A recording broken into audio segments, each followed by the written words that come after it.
Hi, welcome to this video series of Why Acoustics. So this is the fourth part of the video series. I hope you had been seeing the previous part 1, part 2 and part 3. If you are not, please take a look of those three parts, because certain things that we are going to talk in the subsequent topics, that information in those previous parts becomes important, so that you don't miss the points that has been told earlier.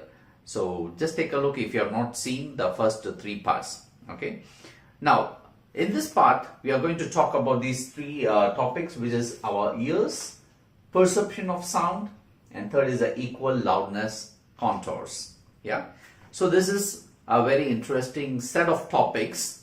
Personally, I love this topic because it is related to us, about our ears. Okay, now have you wondered why our ears have this particular shape? Yeah, so we have two ears, okay, like two eyes, we have two ears, and why this particular shape? Okay, just a hole would have been just sufficient, right? No need of this particular shape, just a hole would have been sufficient. Have you wondered why we have that particular shape? Yeah, it's interesting because God has been a very good designer of the whole universe. So he has not, he has acoustics also in mind as to how we have to listen. Okay, it's very interesting. Now we have two ears. Okay, let me explain why we have that particular shape of that ear. Okay, this particular part is called as pinna, P-I-N-N-A, pinna. Yeah. Now, for example, let me give a practical example. Like, for example, when I am talking, if somebody is calling from me from that direction, I immediately turn and look at him. Okay. So that's because there is one direct sound which is coming directly to this part of my ear, left ear, and there is some sound which is getting reflected, and with some delay it comes to this particular ear, because basically these two particular lobes acts as a funnel to deflect all the sounds and channelize into the ears. Okay, so that is the purpose of that particular shape, so that we can, our brain can analyze the sound, the delay between these two ears, and can tell us exactly where we have to look at. Okay, suppose if we don't have this particular lobe, yeah, and just the hole, then it will become very difficult for us to localize the objects. So localization is very important, and this particular thing is called as binaural localization. Yeah, binaural localization. So this particular shape of our ears, yeah, is because of the property called binaural localization. To localize any objects or any source of sound around us, this becomes very important. Okay, so that's the interesting part of the acoustic design of our ears. Yeah, now let me tell you a little bit about the ear's anatomy. Okay, I'm not going to get into the exact details how exactly inside the ears are. Here I've just drawn so that we don't lose time. So basically this particular lobe, as I mentioned, is pinna. It will act like a funnel. Okay, then there is like a tube. Okay, this tube is called the auditory canal. Yeah, see the auditory canal, it is almost like 2.5 centimeter in length. Okay, at the end of this canal, we see the eardrum. Okay, eardrum is a very thin membrane of a skin. Okay, it's like a eardrum, which is a vibratory portion of our ears, which is very important, the most important component in our ears, which makes us a very good listener. Yeah.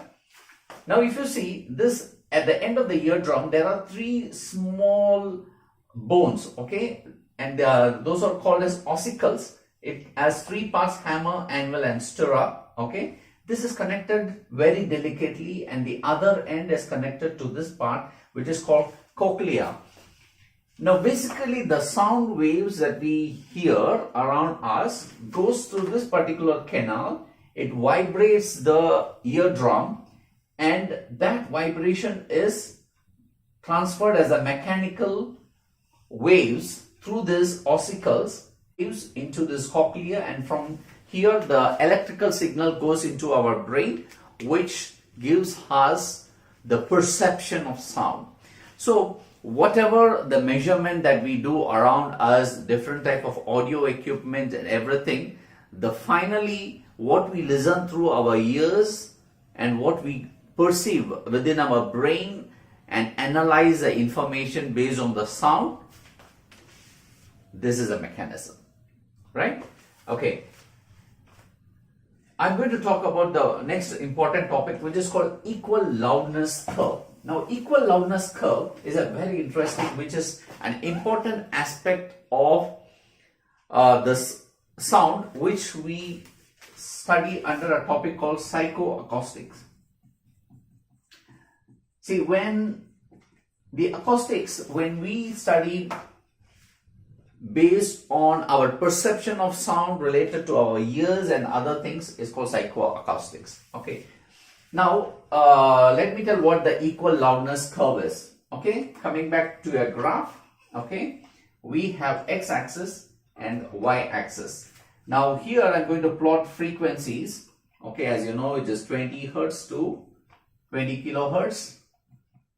Okay. And here I'm going to draw the loudness or the sound intensity, okay, which is starting from 0 dB, then we have 120 dB, okay, then we have 60, 30, 90 in this fashion, right? 1 kilohertz, something like this. Now, what does the equal loudness curve means? Okay, for example, if I listen a 20 hertz signal or a 1 kilohertz signal or a 20 kilohertz signal, how my ears is going to listen. That is what this curve is going to tell about. Okay. The equal loudness curve will look something like this. Okay.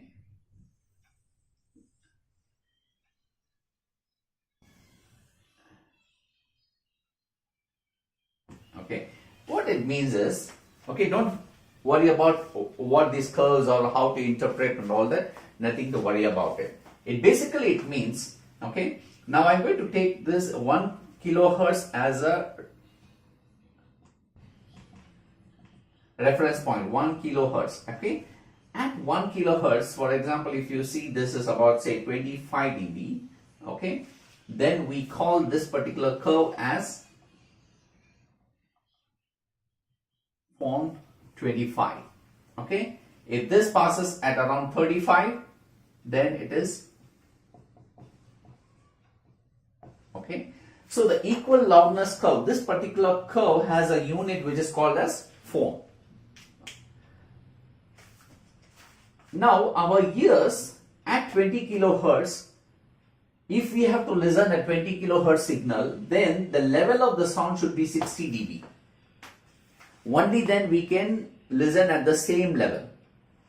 Suppose if I listen at 20 kilohertz, just 25 dB of sound is just good enough so that we can listen. Whereas for low frequency, it requires more power.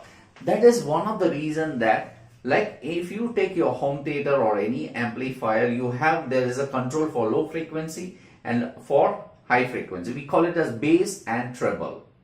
And normally for bass, you need to really sometimes you have to increase a lot because it requires more power. See, as I mentioned in earlier parts, to get higher dB, then we need to have more power so that I can listen at a particular level. So this is this particular curves, this study of equal loudness contours was studied by Fletcher and Munson, two scientists in 1933. They have done a research on this, and this is how they have arrived at. And this is the reality of how we can listen. So this is a part of the psychoacoustics. That means we can listen the sound only in this pattern. Okay, it is not that I have a 20 hertz signal, I give 10 watts power, and here also I give 10 watts power. Only 20 kilohertz I can listen clearly, whereas 20 hertz I cannot listen, because that requires more power for me to listen at the same level. So one is what we perceive. See, what our ears and our brain can perceive is actually this. But what your amplifier in terms of output it gives is flat, okay, which will not match with this curve.